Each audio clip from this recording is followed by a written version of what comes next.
What if I told you that income taxes could disappear entirely?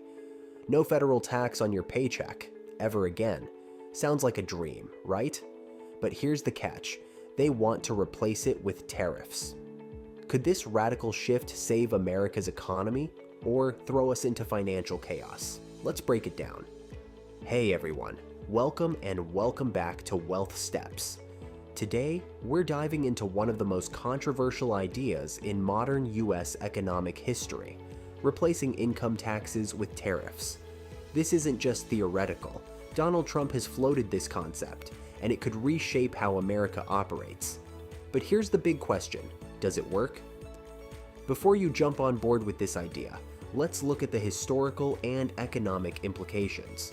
From the Smoot-Hawley Tariff Act of the 1930s, which worsened the Great Depression, to Trump's trade war with China, tariffs have often had unintended consequences. So, is this time different? What are tariffs and how do they work?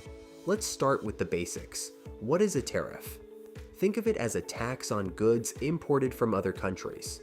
For example, if we import $1 billion worth of steel from China and impose a 10% tariff, that's $100 million paid by the importer, not the exporting country.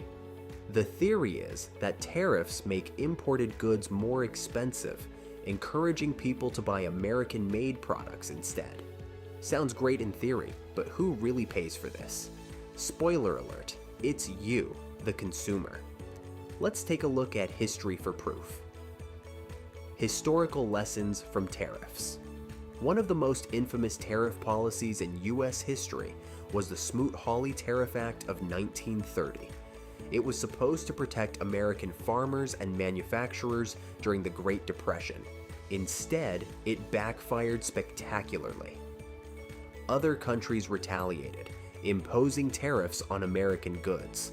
Global trade shrank by 66%, unemployment skyrocketed, and many historians credit this policy with deepening the Depression. Fast forward to 2018, when Trump enacted a 10% tariff on $200 billion worth of Chinese imports. According to CNBC, these tariffs became one of the largest tax increases in recent history. While the US collected more tax revenue, retaliatory tariffs hurt American farmers and manufacturers, costing the economy billions of dollars. Could tariffs replace income taxes? Now let's talk about Trump's recent proposal, replacing federal income taxes with tariffs. The US collects over $1.3 trillion annually in income taxes. Could tariffs realistically fill that gap? In 2022, tariffs generated $80 billion, enough to fund the government for just 15 days.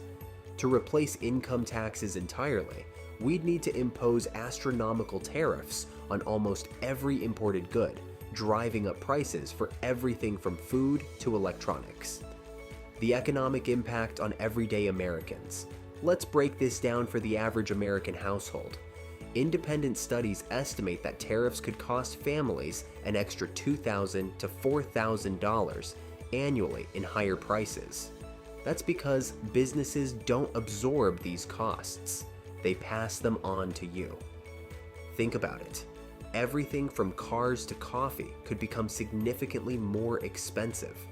And if other countries retaliate with tariffs on US goods, our exports, think agriculture and manufacturing, could take a massive hit. Political and strategic implications. So why is Trump pushing for tariffs? It's not just about economics, it's about strategy. Tariffs give the US leverage in trade negotiations, especially with countries like China and Mexico. Trump used this tactic in 2019 with Mexico, imposing tariffs to pressure them into stricter immigration controls. But there's a thin line between using tariffs as leverage and triggering a global trade war. Remember, China responded to Trump's 2018 tariffs with their own, targeting American soybeans and pork, devastating farmers in states that voted for Trump. Lessons from wasteful government spending. Here's another angle to consider. Even if tariffs generate more revenue, it won't matter if government spending stays out of control. Since 2003, The US government has made $2.7 trillion in payment errors and spent billions on expired programs. Fixing this inefficiency could save more money than tariffs ever could. What's next for 2025? Heading into 2025, the global economy is already fragile. Adding widespread tariffs could push us closer to recession. But at the same time, strategic tariffs targeting specific industries could help reduce reliance on foreign production and create jobs at home. The question is, can we strike the right balance? So, will tariffs save the US economy or sink it? The answer lies in execution, and that's what makes 2025 such a critical year for trade policy. If you found this breakdown helpful, hit that like button and subscribe for more deep dives like this.